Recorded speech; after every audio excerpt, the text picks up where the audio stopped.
Welcome to Behind the Veil. Now, here is your transformational coach, Tammy Hall. Okay, so you said some things that really stood out to me. I'm going to kind of, sort of take you through those few step by step. One is that you had a lot of trauma in those first 5 years. You said you witnessed your father being murdered at 2.5. Yes, ma'am. Yeah, tell me about that a little bit, please. It was,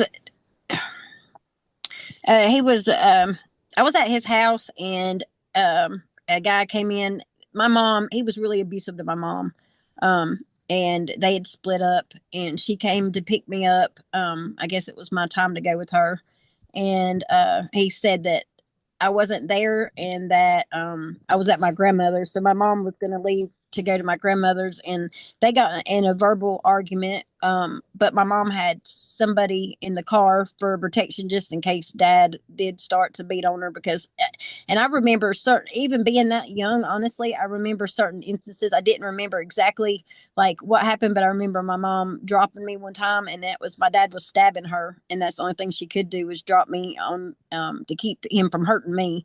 Or I would remember going and hiding underneath the kitchen sink when they would fight. And then she would come and get me when it was all over to come out.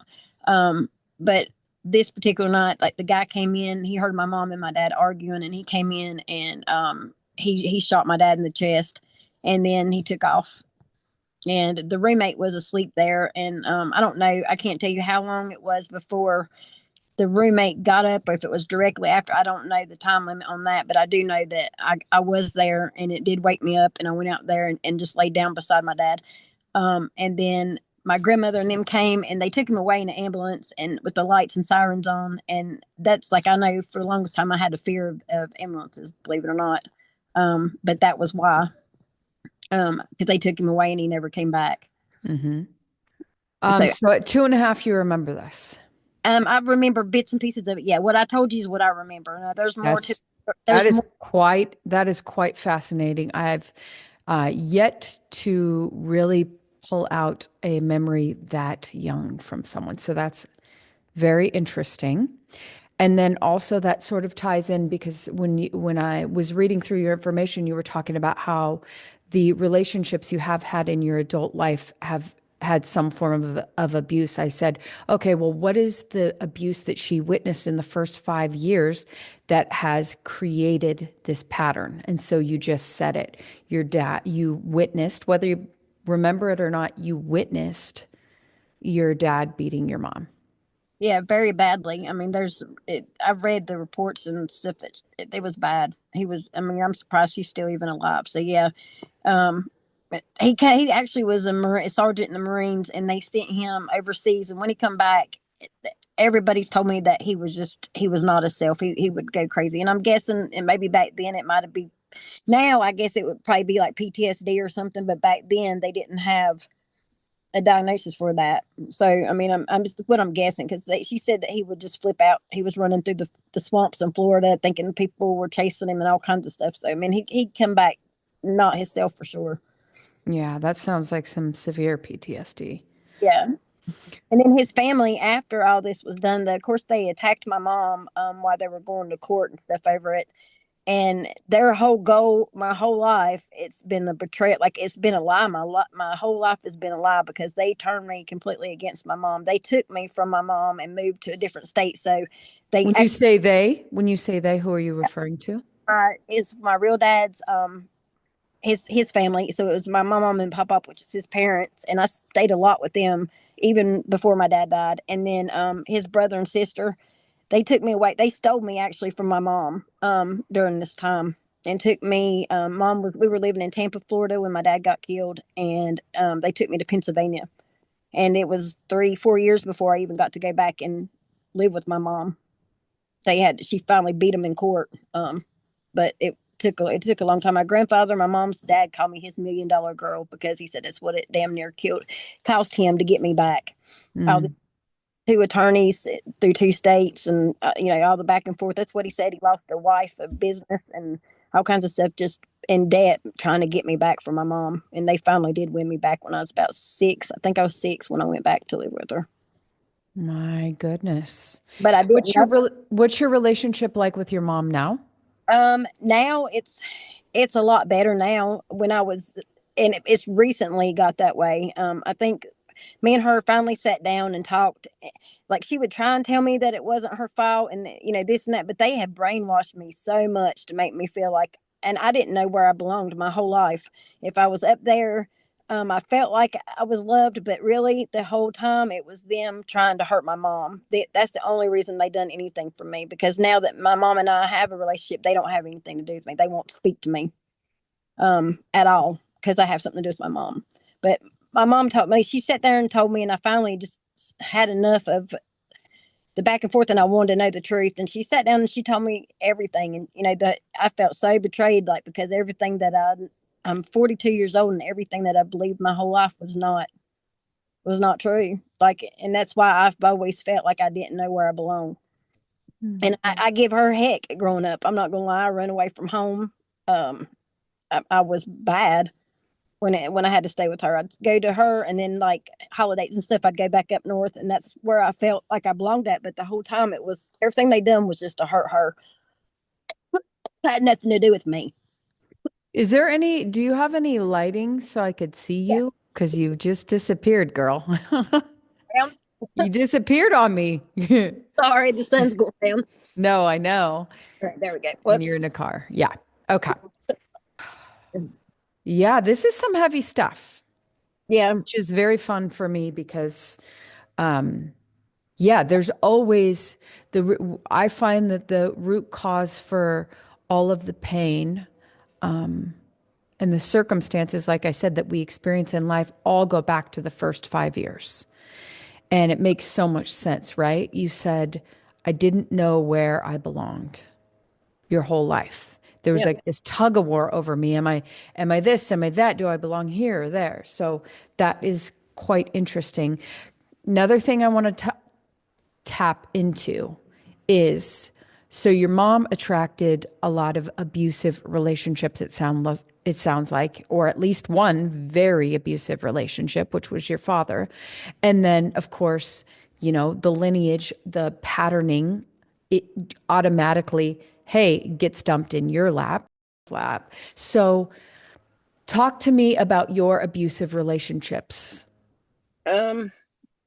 Oh, I've had plenty. Like, I've had I've been in like 3 relationships, like I could say long-term relationships, that were very abusive. And one was my husband. He's deceased now. He's my kid's father. He wasn't like that, of course. At first I learned they wear a mask. But he became very abusive and got on drugs. We were young. He was shot, believe it or not. I was 25 and he was 27, and he was shot and killed. And when my daughter was 2 years old, and Yeah. died, him and my dad just like the same. I was 2, my daughter was 2, and the same gun, like same thing, happened. But he's been dead since 2008. And but he was very, very mental. That's my first taste of an abusive relationship myself, as being an adult. And it was pretty bad at times. It was bad at times, but I think like the worst, that would be my second relationship. And this guy was very mentally unstable, and I was with him for 4 years. It took me that long to get away from him, and actually took me going to jail, taking a charge for him, a misdemeanor charge for him, just to get me away from him, because he ended up going to prison. Around the same time he would come find me at my parents' house if I would try and leave.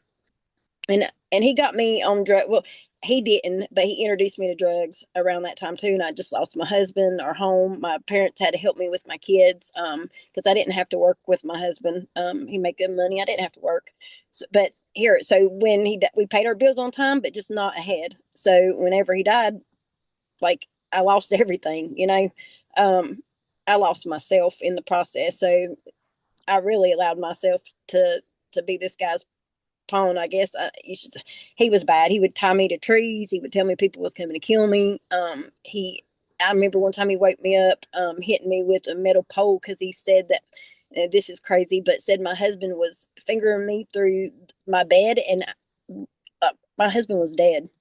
Like, I don't know what. I was dead asleep. Like, he had break my ribs. I don't, he's had me in a hit and run high speed chase, would not pull over.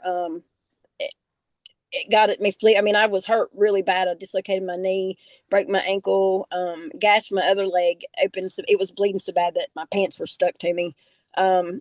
I had a concussion, a bunch of things, and he hid me out for 2 days before he'd even take me to the hospital. And when he took me to the hospital, they'd rushed me right back. I didn't even have to go to triage because I looked that bad. I was in that bad shape. But that was from him thinking he seen something, a cop behind him or whatever, no license driving. And he necessarily wouldn't have to be doing any kind of drugs, but he just had delusions. And so when those would come out in him, it didn't matter. I mean, I got the worst of it. Because he would say that I was trying to call the law on him, or if a guy was around, I had to look at the floor. So I still have a hard time making eye contact with people now. I still will look away and look down. It's not me being disrespectful, because I know it's a sign of respect to look at somebody in the eyes. I just, all them years, I can't. I still have a hard time. I have to tell myself to do that. That was probably about the worst. How long did that last for? How long was that relationship? 4 years. 4 years you spent in that. Yep, and I'm alive. And then your husband, how long were you with him? I was with him, let's see, from 8 years whenever he died. 8 years. You got with him very young. Yeah. Okay, and so tell me about the third. The third was 11 years, and he passed away 2 years ago in May. He had, I guess, a heart complications. But he was more stalking, and he did break my eye, like my eye socket and stuff, hitting me with the DVD player one time. And he would pull my hair and knock me down and stuff like that. But or break my things. That was mainly his thing, was to break my belongings for some reason. My car, he would break my mirrors off my car. Just stuff like that. He loved slinging and breaking my things. But he was more mental than anything, and he would stalk me. When I'd have enough and tell him to leave me alone, he would turn the light back on. He would show up wherever I was at, whether it was my work, whether it was, if I could be at the grocery store, he would show up and block me in, or come in the store hollering for me. I remember one of the last times I seen him, he came in, I was in Goodwill, and he came in I seen him pull up because he had this red truck in this little town. Like, there wasn't very many of them, and he is very distinctive. You could see him, and I'm in a small town, so I mean, it's not hard to miss. And I seen him pull up, and I was like, oh my gosh. So I took off to the back of the store, and he came in there, and he was like, Danelle. I was like, oh my gosh. I was ducked down, like trying to keep away from him. I didn't want him to see me, because I knew he'd be in there to cause a scene, because I hadn't answered his phone calls all day. I was trying to block him. I think I had maybe a total of 30, I think it was like 34 numbers, if I'm not mistaken, in 1 year, changing my number that many times to try and keep him from calling me or contacting me. But it didn't work. He'd come to my house and ring donuts in my one time he woke me up. He broke in my house, kicked the basement door in, and came in, and I woke up to him having an ice pick in his hand, standing over top of me. I mean, it was getting to the point where he said he was talking about killing me a lot. So I finally got away from him somewhat. Like, when I say somewhat, I mean, I think the longest was 2 weeks of him just coming by my house and honking, and I would hide and act like I wasn't there. But I didn't go anywhere because I didn't want to run into him. And then next thing I know, I went to work and found out that he had passed away. So that's how I got out of that relationship, believe it or not, a tragedy like that. So both of your husbands died. Well, I was only married once, but yeah, Eric The was third one you weren't married to. No, I wasn't married. Yeah, just to Jamie, the first one. Yep. Okay. Yeah. But 2 of your 3 significant relationships died. Yes. Yep. Well, I'm seeing the pattern. Okay. The pattern is very, very clear. Mm-hmm. So now it's time to go into it. Okay. Okay. So do you have the ability to put your phone somewhere where you don't have to hold it? Prop it up. Yeah, I'm gonna see if I can get something here. Hold on 1 second for me. Sure. See if I can get it. I don't have my I hold her in here, so let's see if this will work. It may or may not. Okay, yeah, it may work. Okay. I'm going to need you to get in a place where you can make your spine straight, where you could sit up straight. Okay. There you go. Okay. Great. Okay. Now I'm going to have you allow yourself to be relaxed. Okay. I'm going to have you take a deep breath in, following that breath in as deeply as possible. And as you exhale, I want you to close your eyes shut and just allow your muscles to just relax. Okay? Mm-hmm. I want you to picture a big, beautiful ball of energy all around your body. And this beautiful energy bubble is safety and love and joy. When you're in this bubble, you feel safe, completely held, and absolutely loved. First impression, I want you to put a color on this bubble. Whatever feels the best to you. What color would that be? Blue. Blue. So Mm-hmm. imagine yourself in this blue, healing ball of energy, completely held, completely supported, completely loved.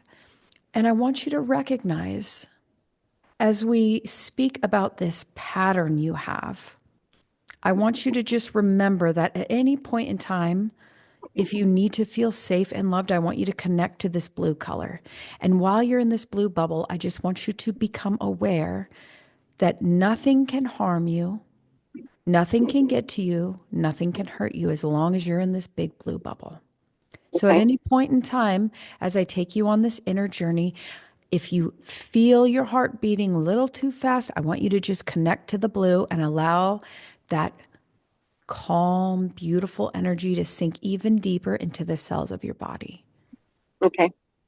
So I want you to become aware as we speak about this pattern in your relationships, this pattern of abuse, this pattern of being brutally treated by men. I want you to recognize that there's a place in your body where these emotions stem from. There's a place where they are stored. First impression, I want you to take your hand and place it on that area. That That's have right. to be. Yes. That's right. Now I want you to recognize that there's a certain color there emanating from that place. What color is that first impression? Black. It's black. Now notice that black bubble right there where your hand is, it's projecting out an image from your body, from that area. And as you allow this image to become clearer and clearer and clearer with each breath that you take and each beat of your heart, I want you to recognize that that black color emanating from this area in your stomach is the image of when you first felt this emotion, the first memory you have of these emotions being formed in your body. Let me know once that picture is completely clear and you can identify it. Okay. You have it? Yeah. First impression, how old are you? 2. 2. Are you alone or are you with someone? I'm alone underneath the cabinet. Alone underneath the cabinet. And what are you feeling? Scared, and I didn't like the yelling. Just in a dark spot, like that's always been my go-to thing. Like I have to go to a closed off space whenever I get feeling like this. So yeah, that's first that I can remember feeling like that. Feeling like what exactly? Like scared and just wanting everything to stop. Everything around me to stop. I just remember putting my hands over my ears and just like wanting it to stop. And what are you scared about? I don't know. Just I guess I mean I don't know. I'm guessing it's from them arguing and stuff, but I don't know. Okay, so I want you to do this. I want you to see your 2-year-old self there. You're the third party observer. I want Okay. you to witness your 2-year-old self in this scenario. And I want you to notice that black bubble around her. And I would like you to move into that black bubble around her. Join her in that black bubble, and I want you to take on her emotions. I don't want you to just observe them. I want you to take them on. I want you to actually feel them for her. I want you to see her face. I want you to see the expression on her face. I want you to feel what she is feeling right here in this moment.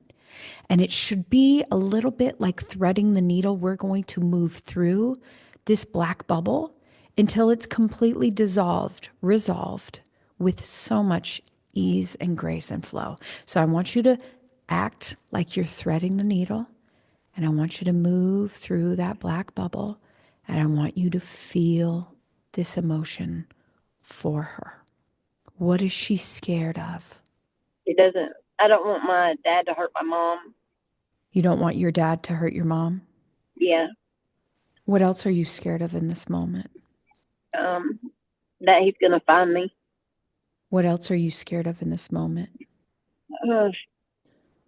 That's how I feel. I'm scared and anxious. I don't want him to hurt my mom.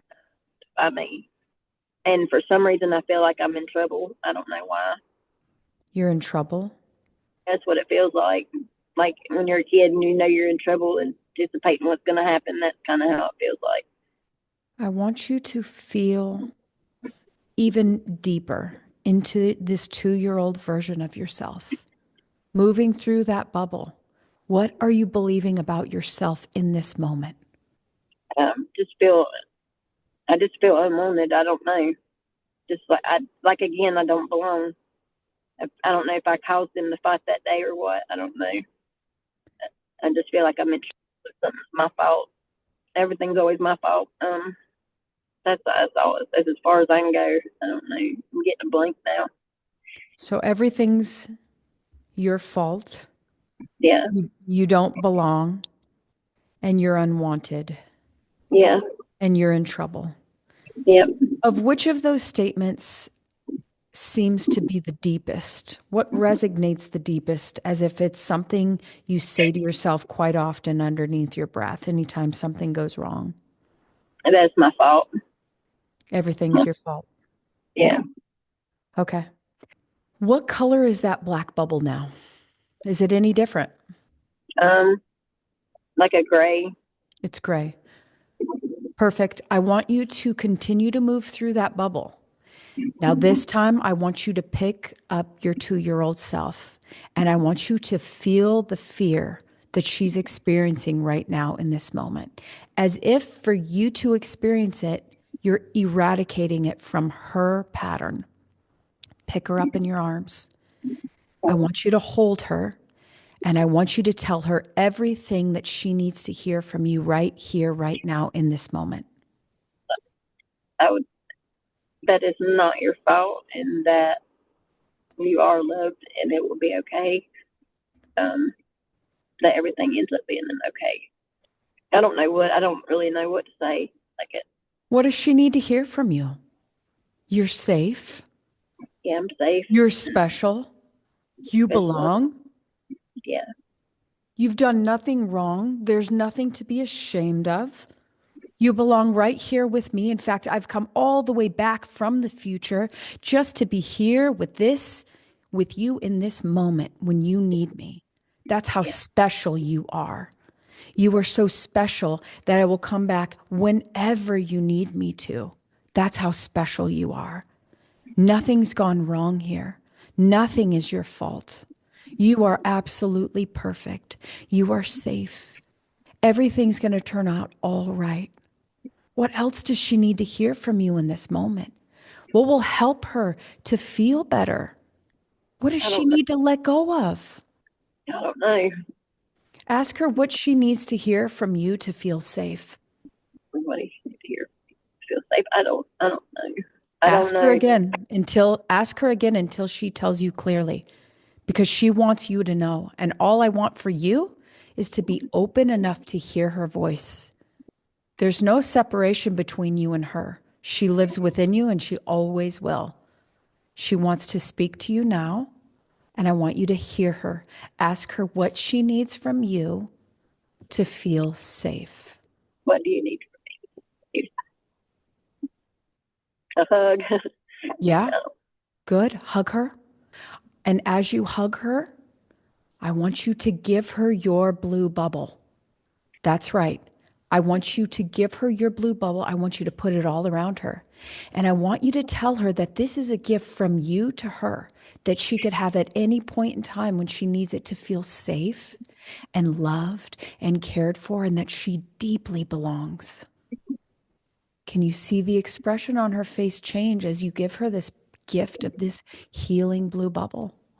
Yeah, she's Yeah. looking up at me. Yeah. How is she feeling to you now? More calm and content. Beautiful. I want you to let her know that this blue bubble is a gift that she can connect with at any point in time when she needs to feel safe, that it is forever hers. And that whenever she needs you, that you are going to be here for her. In fact, I want you to come up with a code. This could be some sort of symbol in which she can let you know that she needs you. Create that code with her right now. Create that symbol right now. And let me know once you've done that. Okay. Did you create one? Yeah. What is it? And pinky promise. Okay. Beautiful. Now, as you see the expression on her face soften and change and lighten up with this blue bubble, I want you to direct your attention towards your dad. That's right. I want you to see the bubble around him and connect to his emotions, knowing that on the moment of conception, all of your mom's DNA and your dad's DNA, along with all their pain and trauma, became yours. And I want you to move into your father's bubble right now. That's right. Notice, recognize that that too has a color. What I color can't. is what color is his bubble? I want you to guess. Red. It's red. Perfect. Yeah. I want you to take on his emotions like you did with your younger self, knowing that that which is in him is also in you. And it's your opportunity to allow him to heal. So I want you to move into his red bubble with him. I want you to look deep into his eyes. I want you to see his pain. I want you to feel his anger. And I want you to connect to him right now. What is he feeling in this moment? Rage. Ask him, what is he so mad about? I just hear him saying that we're leaving. That's all I hear. I mean, we're leaving. I guess maybe my mom was going to leave him. Yeah. What is he so angry about? He doesn't want her to take me away. Mm-hmm. What else is he so angry about? I don't know. That's all I can say. I don't know. Ask him what it means to him that you were taken away from him. He just that he loves me. He loves me. I was his little pumpkin, but he didn't want me to be away from him. But he didn't. He don't know how to handle emotions. It's what I'm hearing. He don't know how to handle emotions, right? Mm-hmm. And sorry. Mm-hmm. What do you want to tell him in this moment? That I guess that I wish things could have been different, and I'm sorry that that happened to him. That he had to die like that.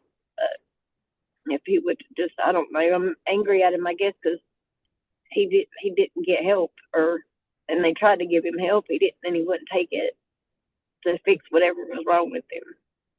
Mm-hmm. He had to go around being crazy, and so I guess I don't know. I'm angry and hurt at him too. Mm-hmm. Tell him. I'm angry and I'm hurt at him. Tell him why. Because you didn't take the help that they were trying to give you, and you had to hurt my mom, and ultimately you hurt me because you left me and you caused the actions leading up to your death. Tell And him how he hurt you.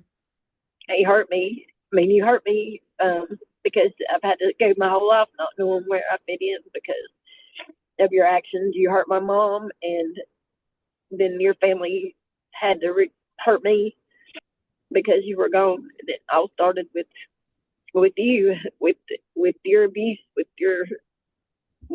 just you not knowing how to be a decent human being. Mhm. Can he hear you?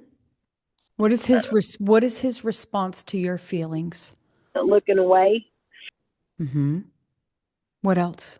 I don't know. Just got short in the breath. I don't know. Just he just can't look at me. Mm-hmm. Is there anything else you want to tell him? That I love him, but I don't. I don't know. That's all. I don't know. Mm-hmm. I'm not. That's all. I don't see like he's. I can't see him now again. I Mm-hmm. blocked him out so bad, like so much. He Is that just what like you want? um. I don't know. Some things. I mean, that's not initially what I like because a lot of my life I've blocked out and don't remember. That's just how I cope. And some things though might be better that I don't remember. I Is don't. there any portion of you that wants to forgive him in any way? Yeah, I do. I do forgive him. Then I want you to turn towards him and I want you to look him in the eye. And if he's looking away, I want you to grab his face, look him in the eye, and tell him that. What you just I, said. I forgive you. Say it again. I forgive you. Like you mean it. I forgive you. hmm I do. I do forgive you. Can you feel his pain? Yeah. Underneath the anger and the rage, guess what? Is a bunch of pain Yeah, I that can you feel my lived with. body shaking. Yeah. What color is that bubble around him now? Um, it's orange. It's orange. I want you to turn towards your dad and I want you to tell him, Dad, I'm giving you this gift, this blue bubble. This That blue bubble will keep you safe, will help you feel loved, will help you feel the peace, that deep inner peace that feels divine, that heaven on earth feeling. That all you have to do is tune into this blue bubble all around you, and you'll feel safe and loved. It will melt away all that anger and pain that you hold inside of you. For you live on within me. We are part of the same DNA. And I choose to forgive you because I choose to forgive me. That's right. And just allow in this moment for everything to be dissolved and resolved. All that emotion, all that stuck pain, just see it completely disintegrating. That's right. And when it feels good, I want you to hug your father and I want you to tell him goodbye. I want you to tell him that you're always going to be here for him. Whenever he needs to speak to you, you'll be here. And I want you to come up with a code, some sort of symbol that he can contact you. For to have a relationship, a beautiful, divine relationship with him, is to have one with you. So I want you to give him a hug goodbye, and I want you to go ahead in your mind's eye and pop up out of that scene. And I want you to go about 30 feet above that scene. That's right. And as you're rising 30 feet above that scene, I want you to look down and see the 2-year-old you and your father and your mother. And I want you to see them all fully covered in this beautiful, healing blue bubble with big smiles on their face, peace in their heart. And I want you to see them having so much gratitude to you for taking them through this process of healing. And as you rise up, I want you to go ahead and come about 30 feet above that picture. And I want you to make your way back to the present moment. That's right. And as you're making your way back to the present moment, I want you to look down in your mind's eye and seeing all those old structures completely dissolving, resolving, melting away, completely disintegrating. And as they do, I want you to see in their place these beautiful, new, strong structures, golden, strong structures. As you make your way back to the present moment, 10 years from now, 5 years from now, 2 years from now. And I want you to go ahead and just stop right here in this present moment, seeing you sitting right there in that car right here, right now. And I want you to move down, see the top of your head opening to receiving all of you, moving down through the top of your head, to your shoulders, through your chest, through your hips. And as you come back into the body, I want you to feel on a cellular level all the new pathways forming. That's right. Taking a deep breath in, wiggling your fingers and toes, fully integrating back into the body. When you're ready, batting your eyes open, feeling invigorated and energized. I can't see you. I'm sorry. I don't know. This thing's or something. There we go. How do you feel? Feel like a little weight's off my shoulders. Yeah. Anything really stand out to you while we were going through that process? Just how intense the feelings were that I suppressed, I guess. That was that was a lot for a little kid. Right. And I carry that a lot. I mean, I carry that around every day. I feel like that every day at some point, and I guess that's so why I'm so, I don't know, I guess I look through for them patterns in him and men, I guess. We'll see what happens. Danelle, what happens is when we don't emote, see, emotions are supposed to be emoted. That means that they're supposed to rise up in our body and we're supposed to emote them out. So how do we emote our emotions? We feel them. But when you do not allow yourself to feel your emotions, what happens is that gets stuck in the body. So those colors that I had you pull up, those are actually, that's pain that you have trapped in your body. And so just imagine you're our age, 42 years old, and you have all this trapped pain. Majority of that I find in my clients are in those first 5 years. So here you are with all this pain in your body that you don't even know is there and you haven't let it out. So that's why this process works. That's why you feel like a weight is off your shoulders, because we literally took it out. Yeah. Thank you. Yeah.